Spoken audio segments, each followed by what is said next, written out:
What's good, healing family? Praying all is well with y'all today. And today we're doing Excavating the Soul, Time to Live a God Ordained Life. And it's the part 1 series. Right now we're in the space. So I want to show you a little setup. We got an official setup going there. Definitely a big shout out to CT State Community College. And we know we have our information, things of that nature right there for the presentation. And, we're looking forward to it. And it's going to be a humbling experience. Definitely have a big shout out to my sister Moesha and also Ashley. And we have 2 people that registered for the virtual experience. And that's fine. We're going to give it our all. We're going to make sure we come here intentionally and just move in the way that God has ordained this conversation to be. So I'm excited. We'll see how everything goes. We got the presentation. We got the slides up and everything. And we're just going to go with the flow. And so 12:30 to 1:30 p.m. EST, Eastern Standard Time. This is April 28th. This is the first session.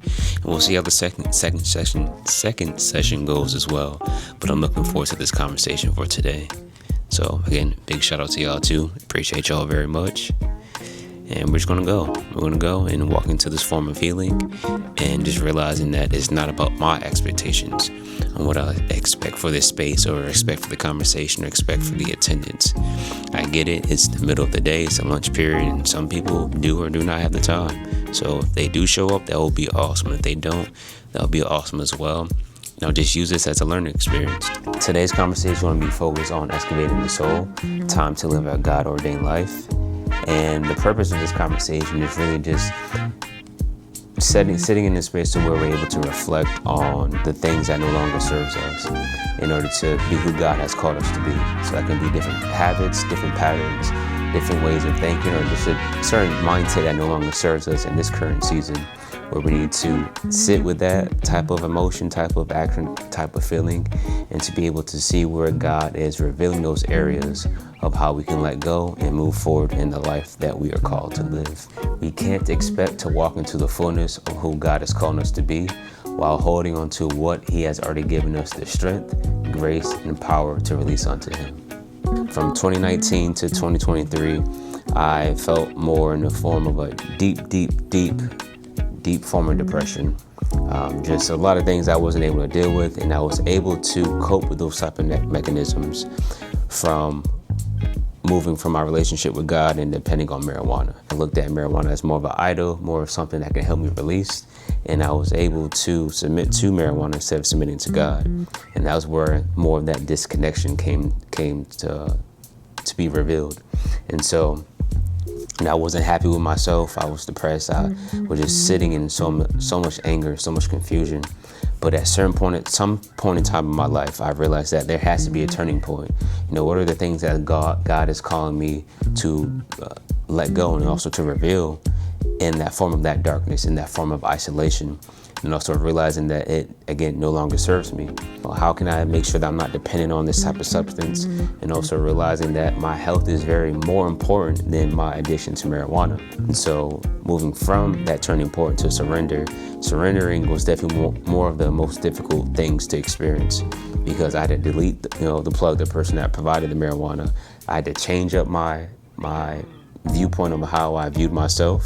So whoever Malik Turner was in the past, that is the old version of himself. Then also realizing that the friends that would indulge in those type of activities, I can no longer be in that space with them. And so it's a lot of grieving, it was a lot of things I need to let go. And there's a lot of pain that I was still holding on to. But on the bright side, I was able to give that to God. And going through the ebbs and flows of trusting and moving forward, it was challenging, but I can sit here now to say I thank God that I'll be going on 3 years on July 4th of just being free from my addiction to marijuana.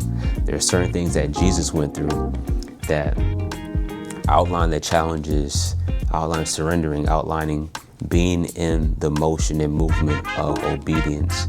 And we have everything written out for us. And so looking at that as an example, as Jesus as an example, that whatever we do endure, it is for a specific reason, and God will and has to get all the glory from it. The overall term of this soul excavation, it is the process of release. And so in Galatians 5:1, it talks more about this term, where how you're talks more about the slave mentality. But think about being a slave to something. You're chained up in a physical, mental, or spiritual perspective. You are bound, and it is challenging and can be difficult to let go of those areas. And so in order to let go, it has to be a form of an intentional surrender of anything that blocks freedom, obedience, and identity in Christ. To identify, is this really going to help me in the next 2 to 5 years from now? If not, what can we do to take that action to remove it? Because it could cost you your calling. You can step in your calling sooner than when you need to.